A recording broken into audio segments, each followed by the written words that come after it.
ইরানের উপর মার্কিন সামরিক হামলার পর মধ্যপ্রাচ্যে উত্তেজনা চরমে পৌঁছালে বিশ্বজুড়ে তেলের বাজারে শুরু হয়েছে অস্থিরতা।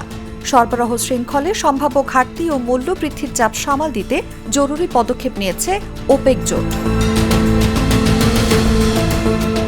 রোববার ভার্চুয়াল বৈঠকে Saudi Arab, Russia, Iraq, Kuwait, Kazakhstan, Algeria ও ওমান সহ 7টি দেশ প্রতিদিন 1,88,000 ব্যারেল অতিরিক্ত তেল উৎপাদনের সিদ্ধান্ত নেয়। সিদ্ধান্ত অনুযায়ী জুন মাস থেকে উৎপাদন বৃদ্ধি কার্যকর হবে। প্রধান অংশ আসবে সৌদি আরব ও রাশিয়া থেকে। বিশেষজ্ঞদের মতে, মধ্যপ্রাচ্যের সংঘাতের ফলে হরমুজ প্রণালীর নিরাপত্তা ঝুঁকি তীব্র হয়েছে। এই সংকীর্ণ জলপথ দিয়ে বিশ্বের প্রায় 20% তেল পরিবাহিত হয়, যা বৈশ্বিক জ্বালানি বাজারকে সরাসরি প্রভাবিত করে। সংকটের আশঙ্কায় ইতিমধ্যে বাজারে দামের অস্থিরতা দেখা দিয়েছে।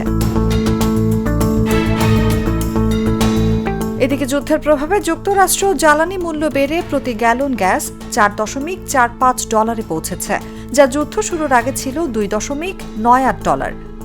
বিশেষজ্ঞরা বলছেন, পরিস্থিতি দীর্ঘায়িত হলে বৈশ্বিক অর্থনীতিতে আরও বড় চাপ সৃষ্টি হতে পারে। তেল সরবরাহ স্বাভাবিক রাখতে এই উৎপাদন বৃদ্ধিকে সাময়িক স্থিতিশীলতার চেষ্টা হিসেবে দেখছেন বিশ্লেষকরা।